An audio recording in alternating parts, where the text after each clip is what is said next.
peatükk 19 abielu lahutamisest. Ja sündis, kui Jeesus need kõned oli lõpetanud, et ta läks ära Galilea maalt ja tuli Juudamaa alale teisele poole Jordanit.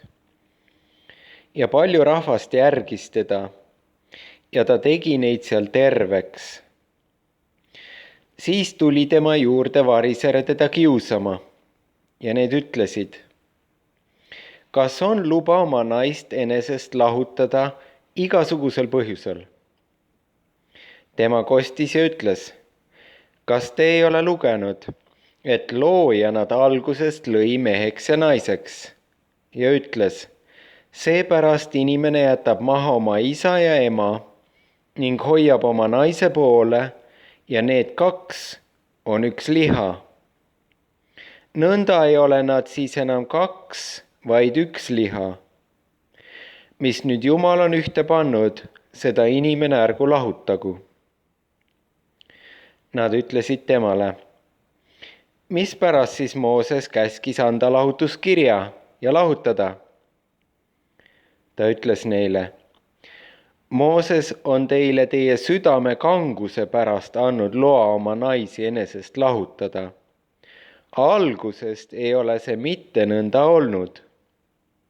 Aga ma ütlen teile, kes oma naise enesest lahutab muidu kui hooruse pärast ja võtab teise, see rikub abielu. Ja kes võtab lahutatud naise, see rikub abielu. Siis ütlesid jüngrid temale: kui inimese lugu naisega nõnda on, siis ei ole hea abielluda.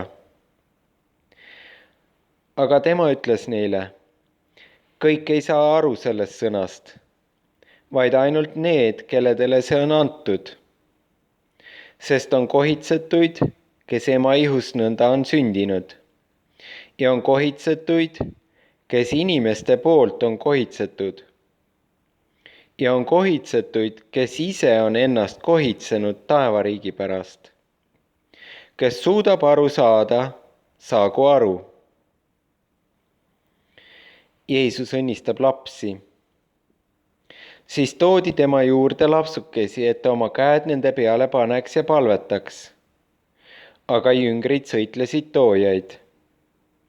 Ent Jeesus ütles: jätke lapsukesed rahule ja ärge keelake neid minu juurde tulemast, sest niisuguste päralt on taevariik.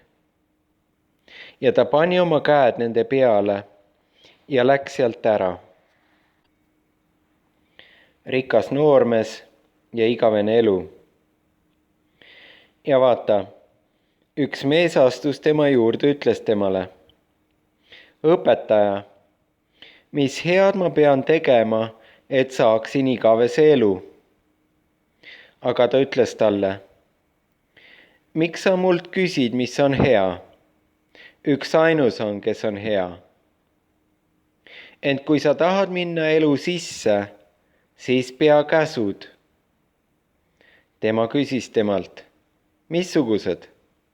Jeesus ütles: sa ei tohi tappa, sa ei tohi abielu rikkuda, sa ei tohi varastada, sa ei tohi valet tunnistada, sa pead oma isa ja ema austama ja armasta oma ligimest nagu iseennast. Noor mees ütles temale: seda kõike ma olen pidanud, mis puudub mul veel?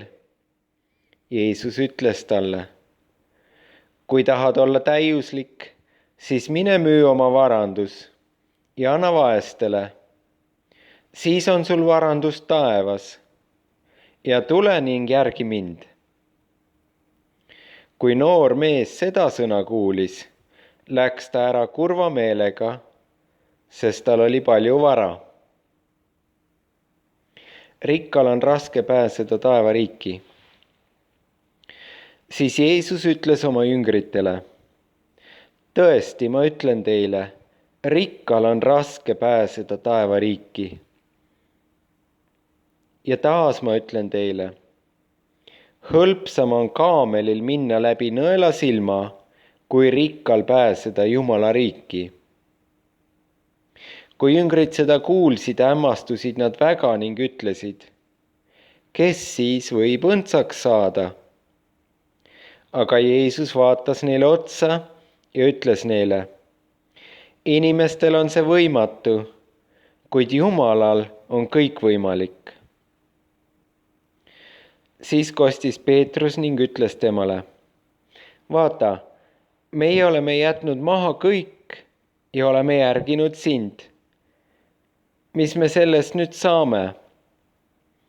Aga Jeesus ütles neile, tõesti ma ütlen teile, et teie, kes olete mind järginud, uuesti sündimises, kui inimese poeg istub oma aujärjele, istute ka ise 12 aujärjele ja mõistate kohut 12 Iisraeli suguharu üle.